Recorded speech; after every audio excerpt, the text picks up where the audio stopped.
बच्चों, आज मीडिया में एक न्यूज आई कि शायद 5 तारीख को आपकी डेट प्रोबेबली अनाउंस हो जाएगी। तो मेरे दिमाग में एक बात आई कि इन दिनों जब आप पास में होते थे तो जरूर पूछते थे कि सर कौन सा चैप्टर इंपॉर्टेंट है, किस चैप्टर कितना वेटेज है, कौन पढ़ना चाहिए ज्यादा, कौन कम पढ़ना चाहिए। और ये एक स्वाभाविक क्वेश्चन भी है कि जो चैप्टर ज्यादा पूछे जा रहे हैं, जिनका ज्यादा वेटेज है, उनको हम बहुत अच्छे से पढ़ें। वैसे तो हमें पूरी एनसीईआरटी पढ़ती है लाइन बाय लाइन, क्योंकि इतना अच्छा सब्जेक्ट है, इतना प्यारा सब्जेक्ट है कि कोई न्यूमेरिकल का कोई चक्कर है नहीं फिजिक्स की तरह। आप सीधे सीधे देखोगे और सवाल लगाओगे। एक बात बच्चों और हम बताएंगे कि हर साल बोलते आए हैं हम आपको, हर बार बोलते हैं कि एनसीईआरटी के बाहर जरा भी कुछ मत जाइए। ये टेक्नोलॉजी का जमाना है आजकल, तो आप लोग और घर में बैठे हैं। जब क्लास में होते थे तब तो हम आपसे बोलते थे बिल्कुल नहीं पढ़ो कोई चीज। अब आप फ्री है, पता नहीं क्या पढ़ रहे होंगे और इंटरनेट से बहुत सारी चीजें देख भी रहे होंगे। लेकिन कंसंट्रेट करिएगा केवल एनसीईआरटी पे, और उसमें किस चैप्टर पे कितना हमें ध्यान देना है, इसके लिए हमने ये प्रेजेंटेशन तैयार किया है कि आज के बाद आपके दिमाग से ये क्वेश्चन खत्म हो जाए, क्या इंपॉर्टेंट है, किसको कितना पढ़ना है। तो बच्चों, ये है unit wise marks distribution and classification.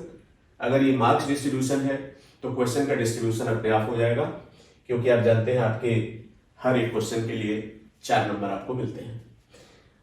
हमारे पास 2 एनसीईआरटी है बच्चों, एनसीईआरटी 1, एनसीईआरटी 2, और पूरा पेपर इन्हीं 2 पतली किताबों से आना है।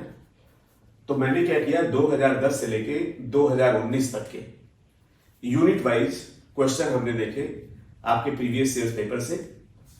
और जैसे किसी टॉपिक से एक साल 10 आया, एक साल 8 आया, 9, 7, 6 ऐसा है, तो हमने 10 इयर्स के क्वेश्चंस को उस यूनिट को जोड़ दिया, और जोड़ने के बाद उसको 10 से डिवाइड कर दिया, तो एक एवरेज आ गया। और इसीलिए यहां पर है all values are calculated based on average of 10 years. तो हमने क्या पाया बच्चों, आपकी स्क्रीन पे दिखाई दे रहा है कि एनसीईआरटी 1 की अगर बात करें तो यूनिट 5 आपका जो ह्यूमन फिजियोलॉजी, इससे क्वेश्चन पूछे गए हैं 14 सवाल पूछे गए सबसे ज्यादा। डाइवर्सिटी इन लिविंग वर्ल्ड में सवाल पूछे गए 11, स्ट्रक्चरल ऑर्गेनाइजेशन में सवाल पूछे गए 8, सेल स्ट्रक्चर एंड फंक्शन से पूछे गए 7, और प्लांट फिजियोलॉजी से पूछे गए 7। ये एवरेज वैल्यू है, लेकिन ये ईयर टू ईयर वेरी कर रहा था। जैसे आपका ह्यूमन फिजियोलॉजी 11 to 15, इसी तरह से आपका diversity in living world 10 to 15, structural organisation 5 to 9, cell structure and function 6 to 8, and plant physiology 6 to 9। ये हमने आपको एवरेज निकाल के दिया 10 इयर्स का। लेकिन मैंने सोचा, एक चीज मेरे दिमाग में आई कि अब हम क्यों ना क्वेश्चन को पेज के हिसाब से डिवाइड करें। जैसे हमने क्या किया, अगली स्लाइड में आप देखेंगे कि जैसे हमने देखा कि डाइवर्सिटी इन लिविंग वर्ल्ड है, तो इसमें टोटल 60 पेज है, और 60 पेज से अगर 10 सवाल आते हैं तो हर 6 पेज पे एक सवाल हो गए। तो ये रेशियो क्या हुआ, 6:1। फिर से देख लीजिए, डाइवर्सिटी इन लिविंग वर्ल्ड से में आपके बुक में टोटल 60 पेज दिए हैं, और सवाल का एवरेज कितना है 10। तो इसका मतलब 10 को अगर हम 60 से डिवाइड करेंगे तो क्या आ जाएगा 6। तो हर 6 पेज पे एक क्वेश्चन है, मतलब 6 पेज आप पढ़ोगे तो एक सवाल आपको मिल जाएगा। उसी तरह से ह्यूमन फिजियोलॉजी में जितने भी पेजेज हैं उनको क्वेश्चन से डिवाइड कर दिया, तो हर 6 पेज पे एक सवाल मिला आपको। सेल स्ट्रक्चर एंड फंक्शन को पूरे पेज से क्वेश्चन से डिवाइड किया, तो हर 7 पेज एक सवाल मिला। स्ट्रक्चरल ऑर्गेनाइजेशन को पूरे पेज से क्वेश्चन से डिवाइड किया, तो 7 पे एक सवाल मिला। और प्लांट फिजियोलॉजी को हर पेज को क्वेश्चन से डिवाइड किया, तो हर 11 पेज पे एक सवाल आपको मिला। तो इस तरह से जैसे आपने इकोसिस्टम में पढ़ा है pyramid of energy always upright, नीचे एनर्जी ज्यादा है, तो उसी तरह से इन यूनिट्स को आपको ध्यान से देखना है जो इस पिरामिड में नीचे है। जैसे एनसीईआरटी 1 में सबसे अगर क्वेश्चन का नंबर देखेंगे तो ह्यूमन फिजियोलॉजी लेकिन अगर क्वेश्चन का कंसंट्रेशन देखेंगे, पेज वाइज क्वेश्चन देखेंगे, तो फिर ह्यूमन फिजियोलॉजी और डाइवर्सिटी इन लिविंग वर्ल्ड ये बिल्कुल इक्वल है, 6:1। सेल स्ट्रक्चर एंड फंक्शन उससे कम इंपॉर्टेंट, स्ट्रक्चरल ऑर्गेनाइजेशन उससे कम इंपॉर्टेंट, और प्लांट फिजियोलॉजी में देखिए रेशियो क्या मिल रहा है, 11:1। ऐसे बच्चों हमने कोशिश की एनसीईआरटी 2 से। यहां पर जो आपका यूनिट 7 है जेनेटिक्स एंड इवोल्यूशन, इससे पूछे गए 12 सवाल। ये वैसे ही वैल्यू वेरी करेगी year two year, 9 to 13।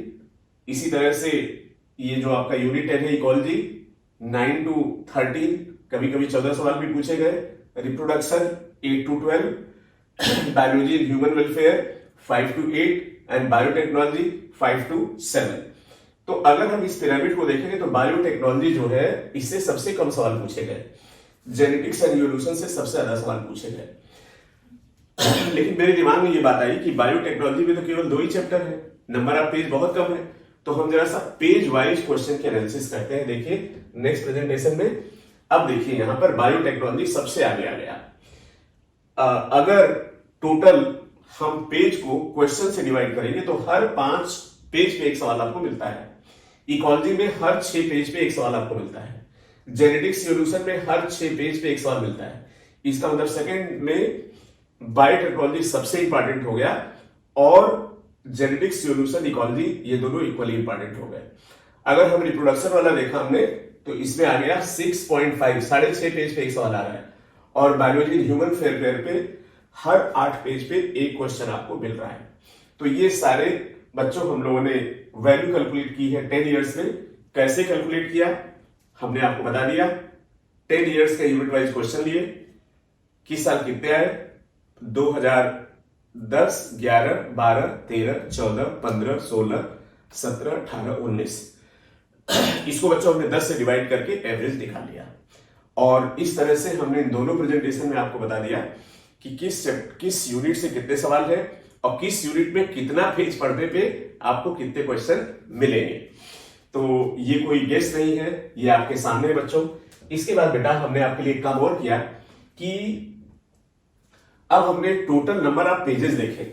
NCERT 1 में टोटल पेज है 341, एनसीईआरटी 2 में है 285, और इस तरह से डिफरेंस है करीब 57 पेज का, लेकिन क्वेश्चन में डिफरेंस है केवल 3 का, और कभी कभी तो एनसीईआरटी 1 एनसीईआरटी 2 से इक्वल क्वेश्चन आ जाते हैं। तो इससे हमने एक एनालाइज किया कि एनसीईआरटी 2 में कम पढ़ के ज्यादा सवाल सही कर सकते हैं इन कंपेरिजन टू एनसीईआरटी 1। फिर जैसा कि लगा कि जो नीट की आपकी डेट आ रही है, ये डेट करीब करीब आ रही है, हमें लग रहा है जो अनाउंस होगा 5 तारीख को, और मिड जुलाई या जुलाई के लास्ट वीक में होगा, ठीक है ना।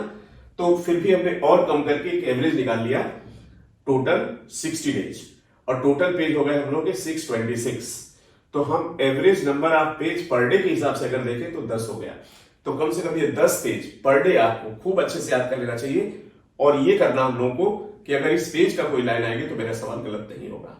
इसके बाद हम आपको अगला जो प्रेजेंटेशन देंगे उसमें यूनिट वाइज, जैसे आपके जो आपका फर्स्ट यूनिट है उसमें आपके एनसीईआरटी 1 में 4 चैप्टर है, फिर चैप्टर वाइज भी आपको ये प्रेजेंटेशन देंगे।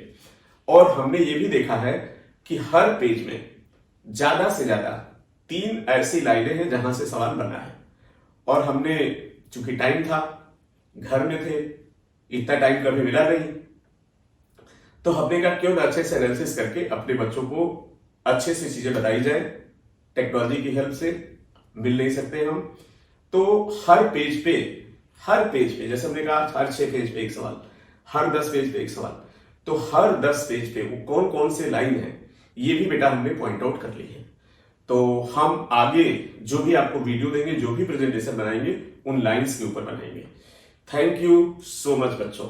आप देखिए, अगर ये प्रेजेंटेशन अच्छा लगे तो चैनल को लाइक भी करिए और सब्सक्राइब भी करिए और अपने कमेंट भी दीजिए। Thank you so much.